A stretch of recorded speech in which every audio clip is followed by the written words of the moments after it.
Assalamualaikum warahmatullahi wabarakatuh. Halo Sobat Kadin, apa kabar? Selamat datang kembali di podcast kami, Ngopi Kadin DKI Jakarta. Ngobrol permasalahan DKI bersama saya, Tasya Yuki.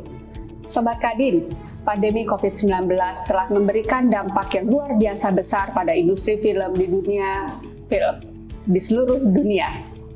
Mulai dari penundaan produksi, penutupan bioskop, hingga perubahan perilaku penonton yang kini lebih banyak menikmati konten melalui platform streaming. Tapi, bagaimana sebenarnya keadaan industri film saat ini?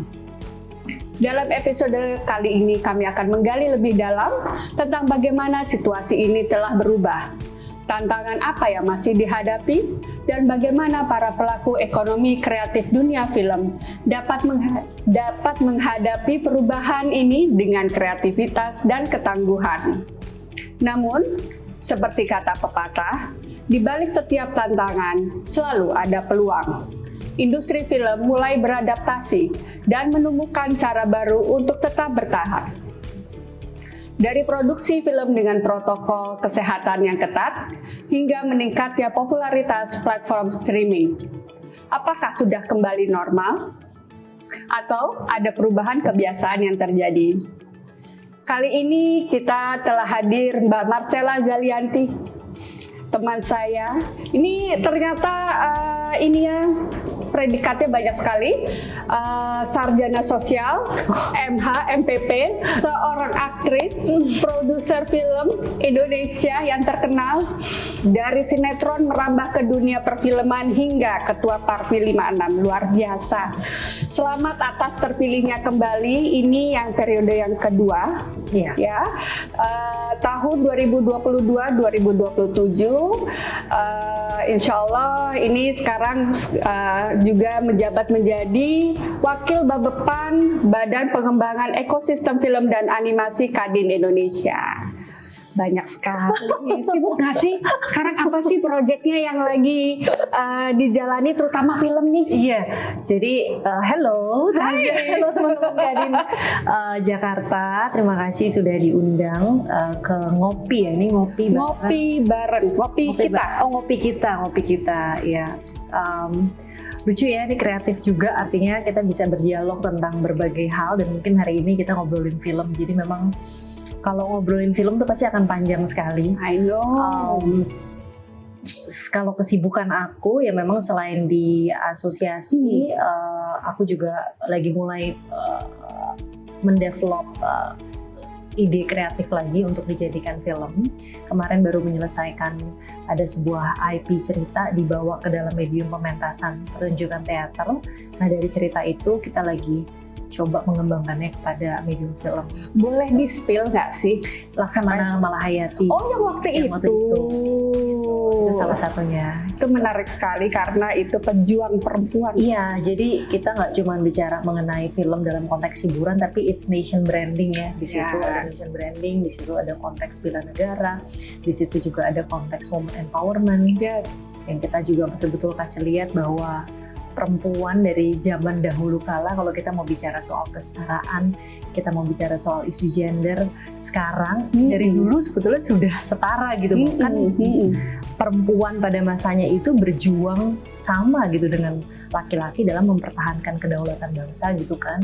Terus kemudian kita juga melihat dengan tokoh itu simbol bahwa kita ini negara maritim yang sangat kuat dan disegani pada masanya. Tapi identitas kemaritiman itu tuh kayak hilang di telan waktu. Nah, itu yang sebetulnya pengen aku angkat juga, bagaimana perempuan sesama perempuan menggerakkan perempuan lainnya untuk tidak menyerah pada nasib and so on gitu. Jadi it's very interesting. Mudah-mudahan setelah Malahayati juga nanti banyak jadi contoh gitu ya, cerita-cerita IP-IP yang mungkin based or inspired by true events, true story yang mengangkat lokalitas budaya-budaya kita bisa diangkat gitu ke dalam platform kreatif.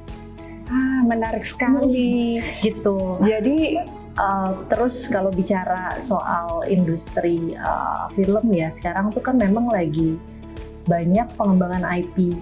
Jadi cerita film tuh kayak yang aku bikin nih contohnya, itu aku bikin komiknya, terus bikin seni pertunjukannya, terus nanti pingin ke depan bikin filmnya, dan udah banyak seperti yang seperti itu sekarang. Mungkin itu bedanya sama dulu ya gitu, bahwa sekarang tuh intellectual property rights, pengembangan pada IP itu juga sudah dimulai gitu di dalam dunia film gitu, dan itu sebenarnya sangat bagus sekali ya.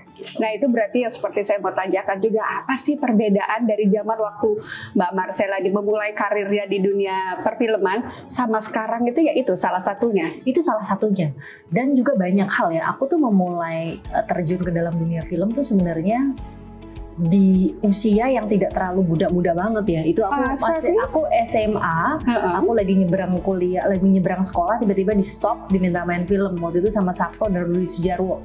Jadi pada saat itu perfilman Indonesia sedang mati suri. Jadi itu adalah film pertama independen, film indie kita bilangnya ya. Dulu tuh Bintang Jatuh yang dibuat dengan budget yang sangat kecil, tapi gimana caranya punya spirit tuh pengen menghidupkan lagi film Indonesia. Yang aku yang tadinya nggak pengen main film, akhirnya karena spirit itu akhirnya ya udah deh coba gitu. Nah itu awalnya, dan itu pada saat itu kita syuting tuh ya, peralatan teknologi digitalnya juga masih sangat terbatas karena kan itu juga ada masa peralihan dari 35 mili ke digital. Dulu kan film syuting semua 35 mili zaman dulu, terus akhirnya masuk ke dalam digital, yang mana tetap harus dibikin kopi pita filmnya sampai dengan yang sudah tidak perlu lagi dibikin kopi. Jadi kita tuh udah lewat 3 kali pergantian tuh secara teknologi transfer. Apakah lebih mudah sekarang atau yang dulu? Sebenarnya menjadi lebih mudah sekarang karena perkembangan teknologi, kemajuan dunia digital itu membuat segala sesuatunya menjadi lebih cepat. Gitu. Tapi segala sesuatu itu juga berbahaya ketika menjadi instan. Gitu, karena dulu tuh prosesnya jauh lebih mahal karena pita film ini. Sekarang jadi lebih efisien dengan digital. Gitu. Tapi karena instan itu ya, artinya kalau kita nonton film dulu sama film sekarang, mungkin juga terasa tuh bedanya gitu ya. Tidak semuanya, tapi sebagian gitu. Kalau dulu film-film dulu kan filmnya bisa kita katakan klasik ya, kayak nonton misalnya Cut Nyak atau Kejarlah Daku Kau Kutangkap. Kita dari dulu sampai sekarang kita masih bisa menikmati. Jadi kayak drama Turkinya tuh jelas, pemain-pemainnya tuh terasa mainnya tuh dalam gitu. Nah sekarang ada cerita-cerita juga yang bagus, tapi kalau menurut aku di dalam industri film nih kita tidak terlalu mudah untuk menemukan skrip yang bagus gitu. Gitu. Tidak jadi sekarang menemukan isunya adalah penemuan skrip yang karena gini, waktu proses penulisan, proses semuanya, ketika semua berjalan dengan cepat, semua persiapannya itu kan proses-proses yang tadinya panjang banyak sekali yang dipotong jadi lebih pendek. Nah itu pasti secara tidak langsung juga akan mempengaruhi gitu. Lalu juga kemudian perkembangan teknologi, kayak dulu ketika aku main ya film pertama itu kan nggak ada sosial media. Sekarang kan semua serba sosial media gitu. Nah itu pun udah ada salah satu impact-nya tuh lebih bagus kah atau malah ternyata lebih mudah dibocorkan ceritanya kalau misalnya ada sosial media? Sebenarnya sosial media itu menjadi faktor pendorong untuk promosi film. Itu menjadi satu sub kekuatan gitu. Tapi kedua juga banyak muncul, mungkin kalau dari sisi kita bicara aktor ya, tiba-tiba aktor yang tiba-tiba punya mungkin sosial media banyak, terus tiba-tiba dia bisa jadi aktor. Dulu tuh nggak segampang itu jadi aktor. Tiba-tiba ada proses gitu ya. Iya gitu.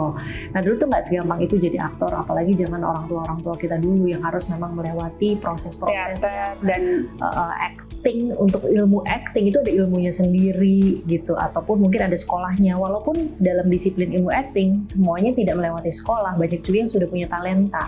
Tapi talenta itu kan juga tetap butuh proses, butuh waktu, butuh latihan untuk bisa jadi naik kelas terus kan gitu.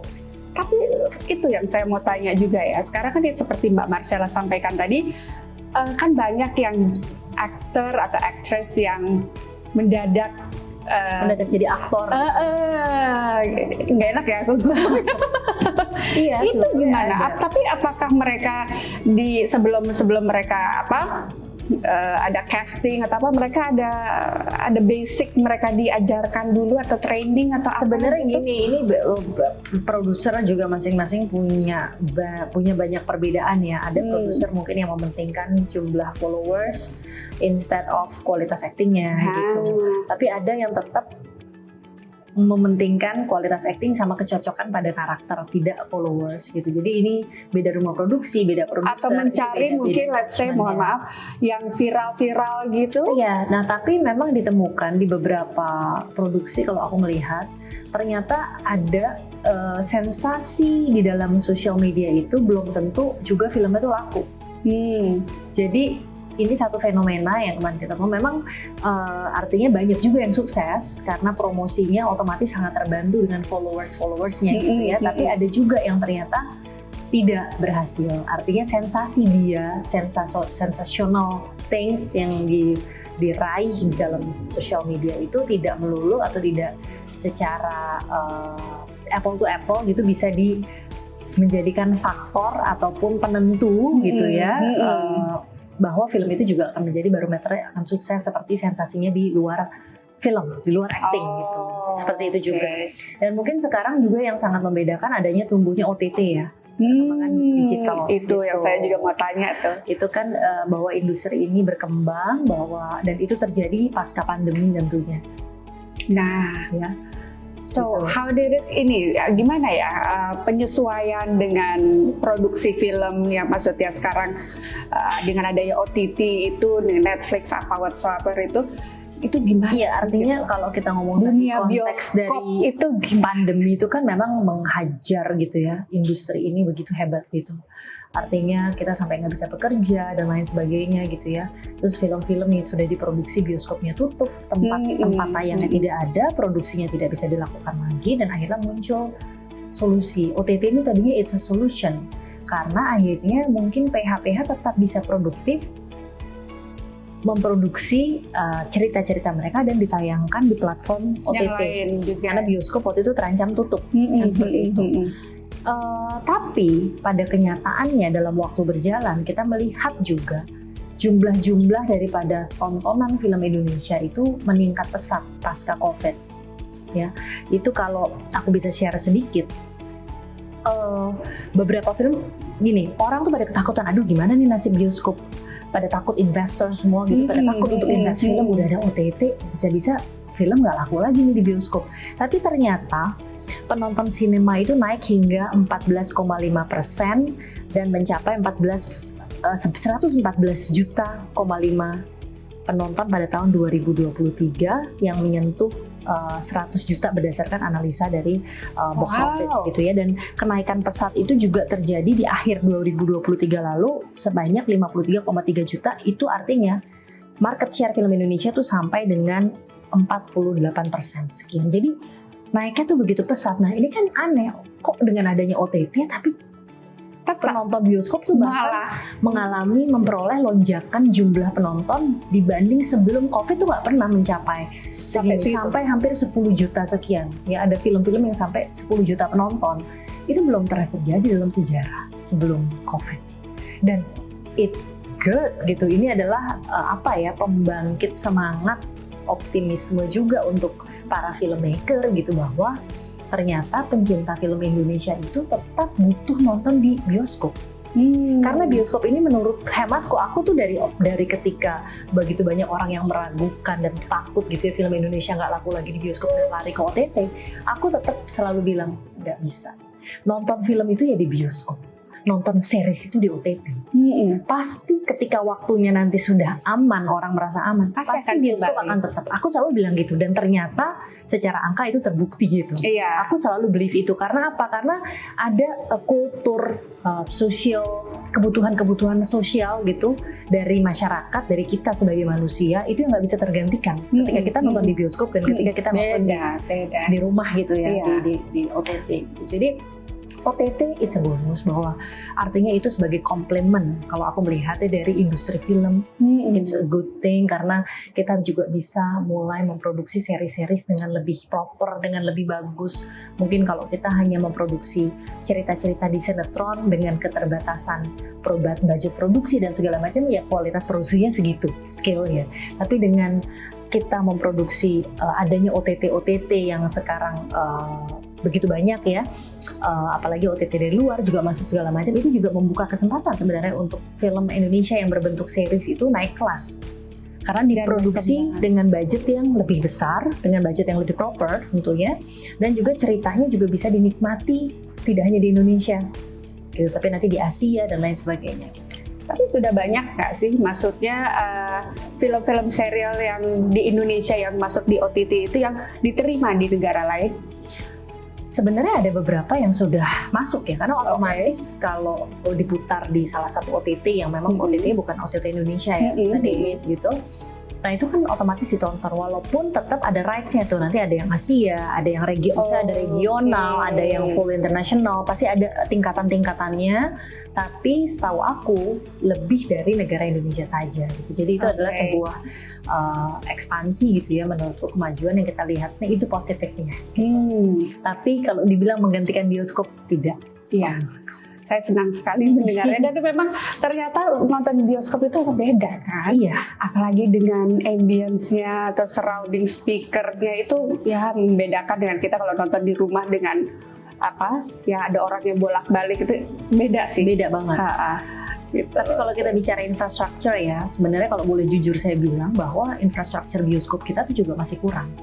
Kalau kita compare dengan jumlah populasi jiwa di Indonesia, ya, artinya kita compare to India, compare to China, kita kalah jauh. Gitu. Jadi angka 10 juta sekian atau 9 juta sekian untuk film Indonesia, kalau kita punya bioskop yang merata, itu bayangkan berapa penonton yang bisa. Kita kali aja populasi Indonesia berapa besar gitu. Dan kalau kita lihat film-film seperti Marvel gitu ya masuk ke Indonesia, itu penontonnya berapa gitu. Kan bisa lebih banyak lagi. Dan market film Indonesia, pasar film Indonesia, penonton film Indonesia, saya yakin itu berada di tingkat wilayah kedua tuh lebih banyak dibanding di Jakarta. Oh ya? Gitu. Karena kita dia orang-orang Jakarta, apa iya kita yang selalu nonton ke bioskop untuk film Indonesia? Gitu. Iya. Kalau karena aku memang filmmaker dan aku memang pencinta film, aku harus nonton dan aku pingin gitu punya ada moral obligation untuk support film Indonesia, dan kita juga kadang menjadi juri, we have to watch it gitu.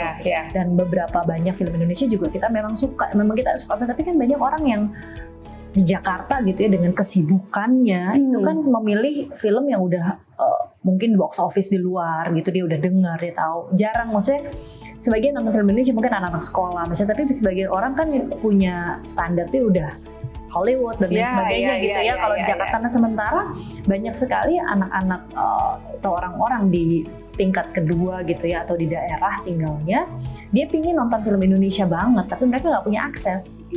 Karena mau ke bioskop itu hanya ada di tingkat provinsi. Nah untuk ke provinsi biayanya udah berapa? Harga tiket kita juga tidak bisa dikatakan tidak murah, tapi memang bioskop kita bagus sekali.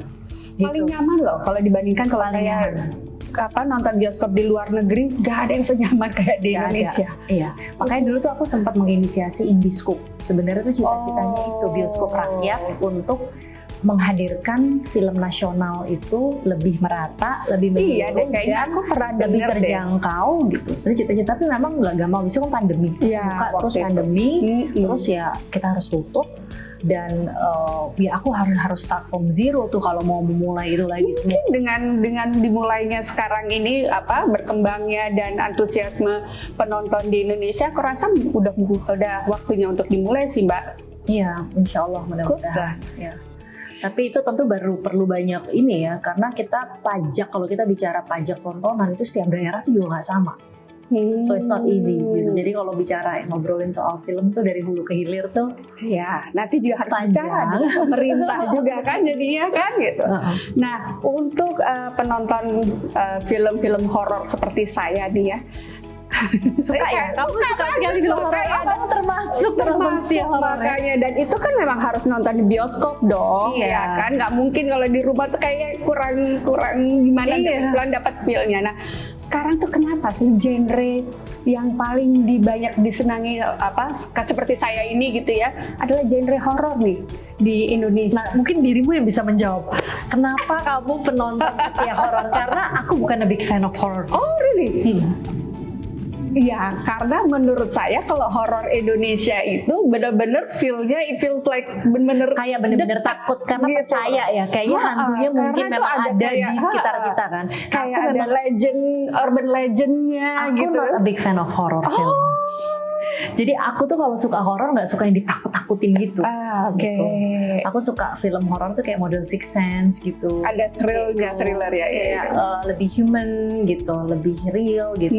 Tapi memang kalau kita compare film Indonesia horor sama film horor di negara lain atau asing gitu ya, tentu lebih takut serem nonton film Indonesia sih horornya, karena kita lebih ngerasa lebih natural dan itu kayak mungkin terjadi di depan rumah kita atau di rumah kita atau dimanapun kan gitu. Makanya Kalau film luar horornya tuh kayak beda gitu kan, belum tentu itu ada. Tapi data yang ini yang saya terima itu yang paling tinggi. Tapi memang paling tinggi horor, makanya mungkin yang bisa jawab people like you yang memang a big fan of horror. Kenapa suka sekali gitu loh nonton film horor? Kalau menurutku memang horor tuh kan punya sensasi yang ya orang kan sudah setiap hari bekerja serius gitu kan, pengen datang ke bioskop tuh ada hiburan tuh bisa ketawa, bisa ketakutan. Belum lagi yang nonton anxiety, belum lagi mungkin yang nonton dengan pacar misalnya, takut gitu, mungkin gimana ya.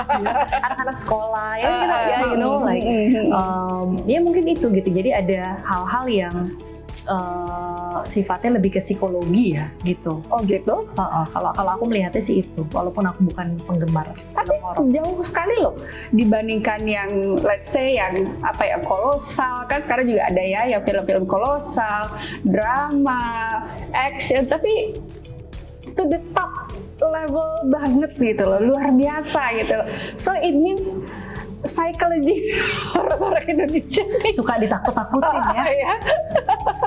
Padahal sebenarnya film horor itu dibuat ya tidak dengan budget produksi yang murah. Enggak loh, maksudnya tidak sebesar film-film kolosal. Nah, gitu.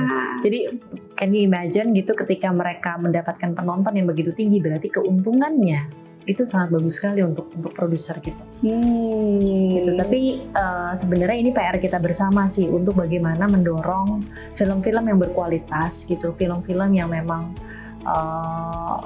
punya pesan-pesan yang bagus gitu ya. Menurutku ada kepentingan buat nation branding dan lain sebagainya untuk mengangkat culture, itu juga bisa laris gitu ya di pasar gitu, bisa ditonton, bisa dinonton banyak oleh masyarakat, tidak hanya horor. Iya. Memang balik lagi ke scriptwriter-nya ya, kalau kayak gitu ya. Karena saya sebagai orang awam yang suka menonton film Indonesia gitu, kadang-kadang nih Mbak, kadang-kadang tuh jalan ceritanya tuh lama. Iya. Jadi dari scene ke dragging, dari scene ke scene-nya tuh lama gitu. Jadi kadang-kadang udah nggak fokus lagi, kita udah main ini gitu ya. Mungkin itu juga masukan sih dari kita pecinta film Indonesia untuk please screen makanya script writer-nya yang tadi aku bilang nggak gampang kita dapet cerita yang betul-betul kuat gitu ya. Apa skrip sih, kalau cerita begitu aja, tapi begitu cerita bagus, skripnya bisa jadi turun, bisa juga cerita sederhana tapi di skrip jadi lebih bagus. Nah, memang kita butuh script writer yang lebih banyak lagi, kita butuh SDM itu yang lebih banyak lagi, dan kita butuh scaling up, artinya kita juga butuh pendidikan yang berkualitas untuk terus supaya regenerasi di dalam industri film itu SDM-nya terus tumbuh gitu. Nah, kira-kira apa sih message yang mau disampaikan untuk pemerintah yang bisa mengangkat nih parekraf atau dunia perfilman Indonesia, Mbak? Mungkin kalau bicara mengenai pemerintah gitu ya, peran pemerintah untuk film Indonesia, kalau aku melihat satu hal yang paling fundamental yang harus diperbaiki itu sebetulnya kita harus memiliki Kementerian Kebudayaan sendiri. Beda. Jadi kita tidak bisa mencampur, kalau menurut hematku ya, pendidikan dan kebudayaan, pariwisata dan ekonomi kreatif. Itu artinya jadi bias gitu, karena pendidikan itu misalnya itu sudah besar sekali kebutuhannya dan itu adalah prioritas gitu. Kemudian pariwisata itu juga banyak hal yang sifatnya lebih ke promosi gitu. Kalau ngelihatnya, dan itu juga sektor yang sangat diandalkan untuk PDB juga dan lain sebagainya. Artinya kita akan selalu menjadi nomor 2 ketika itu dimasukin ke situ. Sementara film ini punya kesempatan yang begitu besar. Karena kalau kita ngelihat Korea itu dia kayak di Perancis dia punya cultural kebudayaan sendiri gitu. Nah, negara-negara seperti kita yang kuat akan budaya, menurutku harus punya Minister of Cultural gitu, maksudnya Kementerian Kebudayaan sendiri, yang mana nanti ekonomi kreatif atau film itu akan ada di dalam naungan ini. Gitu. Atau seperti dulu dibuat badan sendiri. Sekarang udah nggak ada ya badan sudah tidak ada itu ya? Bukan badan ekonomi kreatif. Gitu. Ya, dan jadi film itu saya harapkan the next dengan pemerintahan lebih tidak lagi ada di tingkat direktorat, minimal dirjen. Karena itu nanti akan berkaitan erat dengan anggaran, regulasi, dan lain sebagainya, begitu banyak gitu. Jadi filmnya harus diangkat ke tingkat dirjen, tidak di direktorat. Jadi memang kita harus punya Kementerian Kebudayaan sendiri sehingga benar-benar bisa fokus memikirkan kebudayaan. Karena baik ekonomi kreatif itu kan juga produk-produk dari budaya kita. Sebetulnya itu. Mbak Marcel sudah merasa disupport belum oleh pemerintah? Kalau pemerintah supportnya sebenarnya khususnya era yang sekarang ya itu juga sudah cukup sangat baik sih. Maksudnya kita banyak bersinergi dengan Kemenparekraf, Kemendikbud gitu. Ini kan film ada di dua lini ini, makanya juga di Kadin kenapa dibentuk badan sendiri, karena film itu tidak berkoordinasi dengan satu kementerian. Ini baik, tapi ini juga kadang confusing. Membuat orang film tuh suka bingung. Kemana? Ini bagian siapa? Gitu. Sementara waktu itu kan kita bilang hulu itu harusnya Kemendikbud, hilirnya harusnya di Kemenparekraf. Tapi Kemenparekraf itu juga ekonomi kreatifnya kan juga Kemendikbud gimana ya? Apanya Mbak? Dia apa sih? Sebetulnya seperti data, riset, regulasi. Karena kan undang-undang film ada di Komisi 10. Yaitu kan Kemendikbud, tapi Kemenparekraf juga ada. Tapi kan undang-undang pengampunya tuh Kemendikbud. Undang-undang film sendiri. Nah sebetulnya memang harus ada pembagian tugas yang lebih jelas antara Kemenparekraf, Kemendikbud yang sebenarnya dua-duanya harus saling mendukung, saling menopang untuk kemajuan industri. Jadi dari sini mungkin ekonominya, dari sini apa. Nah tapi dalam undang-undang film sendiri kita tidak melihat ada poin bicara dalam konteks ekonomi. Hanya film sebagai film dalam konteks kebudayaan. Nah ini pun harus dibenahi dulu dari sini. Gitu, apalagi dengan juga dibukanya dicabutnya film dari daftar negatif investasi gitu. Itu juga sebenarnya satu peluang yang luar biasa, bahkan bioskop kita juga merasakan sekali dampak impact positifnya, tapi itu belum dibuat aturan-aturan turunannya sehingga mendorong produksi-produksi lokal kita untuk tetap. Jadi ini masih banyak dilakukan dari PH, jadi B2B. PH ke PH ya? B2B aja, mungkin PH kita, orang kita berhubungan dengan luar, tapi untuk peran pemerintah sendiri, untuk di wilayah investment, di wilayah investasi itu belum. Kemarin itu sempat dibuat ya, dana KUR atau apa sih aku lupa ya, dari Kemenparekraf tuh pada saat dana PEN untuk perfilman. Itu langkah yang bagus, tapi harusnya bisa lebih optimal lagi karena kita ini susah secara administrasi. Film-film yang didanai oleh negara, ada beberapa aturan-aturan yang membuat film ini tidak bisa dikomersilkan.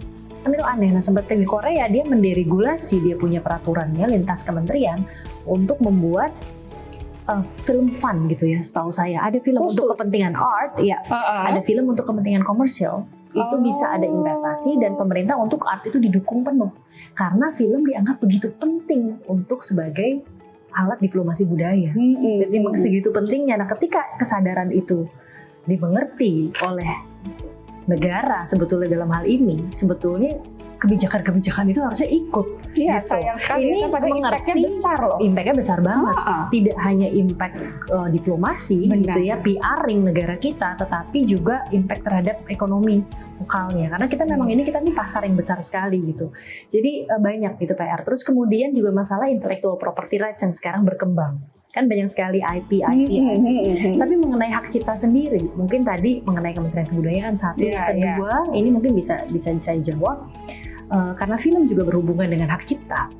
Jadi dari delik biasa menjadi delik aduan. Nah menurut saya untuk konteks film, untuk konteks musik harusnya kita delik biasa. Karena dengan delik biasa itu otomatis aparat penegak hukum akan jauh lebih berperan aktif. Nggak pasti. Ini kayaknya harus ditonton Kayaknya ya sama pemerintah nih ya. Ini menarik banget dan ini harus ditonton loh. Jadi banyak sebenarnya kalau aku mau ngobrolin artinya itu, tapi paling tidak sekarang pemerintah sudah ada upayanya, sudah cukup bagus. Tapi menurut saya kebijakan-kebijakan, maksudnya dukungan itu harus disertai dengan kebijakan policy-policy yang ya ini kan mau ada pemerintahan baru. Policy dan kebijakan yang konstruktif gitu, yang efektif, yang efisien dan impactful. Nah ini yang harusnya nanti ke depan kita tunggu, mudah-mudahan itu bisa. Ya semoga. We'll see, siapa tergantung Iya. yang ngasih masukan juga mungkin. Mudah-mudahan orang-orang yang tepat bisa ada di dalam turut serta dalam pembentukan juga, itu gitu, masukan. Mudah-mudahan Mbak Marcella bisa masuk ke dalam. Aduh. Ya untuk ya memperkuat inilah kebudayaan Indonesia yang tadi Mbak Marcella sampaikan. Sayang banget ya. Sayang banget ya, padahal ini very impactful untuk dunia kesenian, karena kesenian kita dan culture, terus habis itu karena kita tuh kaya banget budaya kita. Tourism juga akhirnya semuanya akan keangkat, sama makanan lokasinya, gitu loh, semua makanannya, tariannya, musiknya, semua tuh bisa diangkat through film. Ya, gitu. Makanya gitu. Jadi ini tuh powerful banget, dan gimana sesuatu ini kan investasi. Menurut aku ini adalah investasi kebudayaan gitu. Nah, gimana negara tuh bisa betul-betul hadir secara konstruktif untuk menjadikan ini adalah aset. That's good, menarik sekali. Ada lagi nggak yang kira-kira mau disampaikan, terutama untuk bisa mengangkat dunia perfilman ini supaya lebih didengar lagi di pemerintah? Iya. Sebenarnya sih termasuk di Kadin sendiri ya. Karena film itu kan kita bisa bilang bahwa masuknya tuh mungkin terakhir. Ya kan dulu-dulu Kadin mungkin sepanjang sejarahnya tidak ada ekonomi kreatif. Kan baru muncul ekonomi kreatif ketika Rosan. Ketika Mas Rosan, terus kemudian dilanjutkan dengan yang sekarang sudah ada tuh keseriusan untuk membuat. Dan ini memang harus badan yang khusus loh sekarang. Iya, ini memang harus semua pihak berperan aktif. Artinya memang di mana peran Kadin juga kan membuka akses. Kalau Kadin kan lebih kepada industri, lebih kepada bisnis. Nah, gimana nih juga orang-orang bisnis diajak untuk lebih mengerti dan juga lebih bisa support gitu industri film, yang tentunya ini juga akan ada kolaborasi-kolaborasi yang menurutku bisa akan juga berdampak kepada ekonomi sih untuk ekonomi kreatifnya sendiri, through film, through the infrastructure of film, gitu. Kita tunggu program-program Mbak Marcella di Kadin deh. Nanti saya pasti support untuk itu nanti kita tunggu Kang Erik Hidayat. Oh iya, sama lah Mbak Marcella kan itu kan tandemannya.